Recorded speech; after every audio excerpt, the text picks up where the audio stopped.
Today, we're kicking off the celebration of the Season of Nonviolence. It begins on the 30th of January, which is the anniversary of the day that Gandhi was assassinated, and ends on April 4th, which is the anniversary of when Martin Luther King Jr. was assassinated. 64 days. And each day has a theme, and each week I'm going to be sharing about a couple of those themes. And I'll have more, pay attention, there's going to be more stuff coming out, but since I was gone this week, I didn't get it all together because I was not here. And there is never a better time than now for us to aim towards more peace and less violence. Wherever you are and whatever you're doing, right now is the best time to start. Right now is always the best time to move towards peace, right? Doesn't matter when that now is. Have you ever known anyone whose whole life was caught up in being busy? Not that you have to self-incriminate, but maybe you've known someone, we'll just go with that, whose life is caught up in being busy. And maybe their worth is even measured by how many things they've checked off on their to-do list today. There's always, no pointing fingers, there's always more stuff. And at its core, a list is not a bad thing. They can be very helpful when we don't want to forget important things, or when prioritizing projects, or keeping track of our weekly and monthly commitments. A list helps make sure we, keep our lights on and the mortgage paid and all those other things too, right? The trouble is sometimes where we put our emphasis or our power when our own needs for rest or fun or variety don't get a spot on the list. Oops. And this is when we look to simplicity as a catalyst for peace. When we are overworked by our should list and overwhelmed by our mistaken beliefs, and there's too much silt in the water of our minds to be able to see anything clearly. Think about taking a snow globe and shaking it up. Sometimes that's what it seems like our life is, always snow globe shake up mode, and you can't see what's inside of it, right? But if we just set it down, then we can see what we need to see, right? So I see that there's kind of three arenas for our attention on the quest for simplicity. Physical, like our space, our stuff, and how we spend our time. And then there's mental, which is what we think about ourselves and what we think about others. Sometimes there's some stuff in there. Maybe not you all, but other people. And then there's the emotional, spiritual. What beliefs are complicating our lives? Never had that happen, right? So a few of my friends have taken on this simplicity challenge. This is pretty hardcore. So on January 1st, they got rid of one thing. And on January 2nd, they got rid of two things. And so on and so forth. So by the end of the month, they had released over 400 things. That's a lot of things. And some of you have recently gone through your houses and moved, and so you know all about getting rid of lots and lots of things. And then here's the amazing part. Those people started again on February 1st and started doing it again. That's pretty hard. That's a lot of stuff. Now,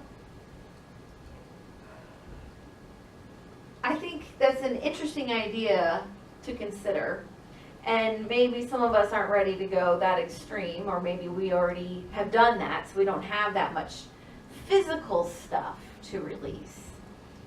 But I always look at things and, well, how can I make a sermon out of that, right? That's kind of my thing.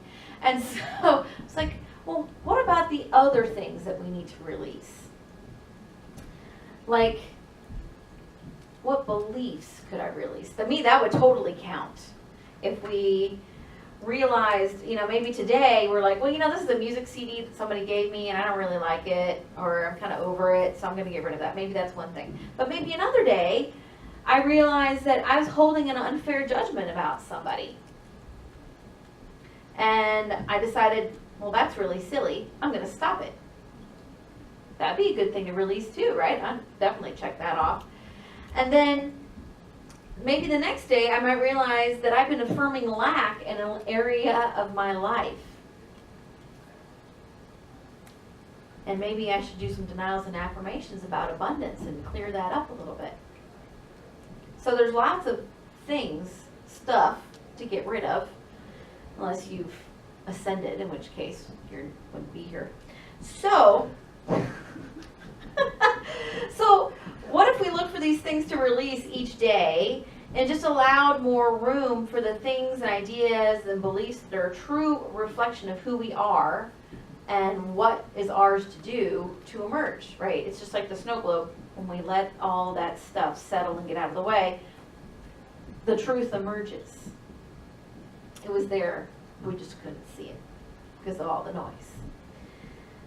So many years ago, when I went off to college, all the letters that I received from my friends during my teenage years, and we wrote letters to each other during my teenage years, because it was before the internet was what the internet is now. Now I'm sure we would have just text messaged each other, but we even had to pay for long distance. I'm sure you remember those days. So we wrote a lot of letters. And my mom still had a couple boxes of my stuff. And now my mom has moved again, and she's tired of hauling around my stuff. So she was like, here's your stuff. And I was like, well, I'm not really going to just take it all with me. That seems kind of silly. I'm going to go through it. So I spent an afternoon, when I could have been outside in the sunshine, going through stuff. And first of all, I just got rid of all the envelopes, except for like 2 that were really fancy decorated. Got rid of all the envelopes. That in of itself is, a huge stack of stuff to go in the recycling bin. Because I definitely don't need those anymore. Nobody probably lives at those addresses anymore, 20 years later. And then I kept some of the letters and some of the notes and some of the cards, the ones that had something special to them, or, I found a birthday card from my grandmother that had Alzheimer's by the time I was about 11 or 12, and was when I was still young enough for her to actually write a note out. I kept that, And so I took my, 2 foot square boxes of stuff, and I condensed it down to half a carry-on size suitcase. Mm-hmm. Yeah, way better. I gotta have more room for my Trader Joe's stuff, So, so there was a lot of releasing, and I reached out and connected to some of the people who'd sent me stuff. I was like, hey, look at what I found about our, like that kind of stuff. We got to make those connections, and it was really good. And it was a little emotional, like remembering all those moments, and but there's sometimes I'd be like, I don't even know who this person is. I don't even remember. And there was sadness of missing people who'd passed, laughter, and we did some really goofy stuff. And it was actually really interesting to realize how much drama was in our lives then. Holy moly! Drama. And another thing, I didn't read every single letter, but I kind of skimmed things, and 20 years of insight into my life, into the nature of people, and myself, really helped me understand some of my choices at the time. When I, reading these letters, and I'm like, wow, and it helped me have some healing around some things. It was definitely worth it. And another thing I did last week was spend some time alone on a nature hike. a bunch of the people who were at the Unity thing I was going, they were going on this bus tour to a couple churches, and I'm like, I've seen lots of Unity churches. I'm going to go for a hike. That sounds better to me. It's like I'm Alaskan or something. So I was like, I had this hike up a mountain, no music, no phone. I mean, I had it with me for emergencies, but I didn't have it on. No reading, and just polite hellos to the people you pass. And that's it. Just me. And one step in front of the other. And I listened to the sound of the river rushing by in the gully. And I squished around puddles because it just rained, so there was some serious squishing involved. And I just kept walking. And eventually I found this amazingly beautiful place by a waterfall to meditate. And I wrote some things down on my journal. And then when I felt it was time to go, I headed back down the mountain. And in that time of silence, just putting one foot in front of the other, I just allowed my mind to settle and to reveal insights into what was happening in my world and what might be next steps. I had some reflections on the conference and the work that we just done, the Unity work we just done. I had insights on what was going on in, my family and all these great things, just from 4 hours of just me in the trees and the river and the mountain, was very steep, and my calves still know it. It's just a little reminder. I get to keep it with me. And so both of these activities, activities of release, activities of quiet, brought more stability into my life. And I have less stuff now because I only kept the best stuff. And I have more insight into my past and these current situations. And I was able to see and forgive some past choices that I'd made. Kind of, when you judge yourself, gosh, that was really stupid that I did that. What if we just said, I made the best choice with the information I had at the time? Let it go. Let that simplicity come forward. And I reflected on and embraced new aspects of myself that I hadn't really put much thought into now. Sometimes you just take what you do for granted. I mean, I take, and then I go, wow. If I have a little bit more perspective on that, I can see how important that role that I play is. Or maybe I want to change it. So I really believe that, simplicity is on one of this list of attributes that are part of bringing more peace and nonviolence to our world. And I think that it makes a lot of sense because when we get rid of some of the clutter, we are able to see clearer in our own lives, and then, of course, in our own world.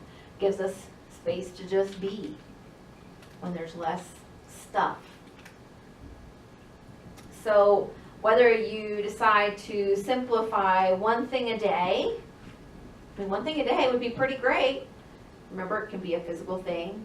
That's kind of easy compared to the other stuff. But the other stuff's actually probably more important. Or you could go on a releasing binge. I got rid of probably a couple hundred things, quote unquote things, when I did that thing at Mom's.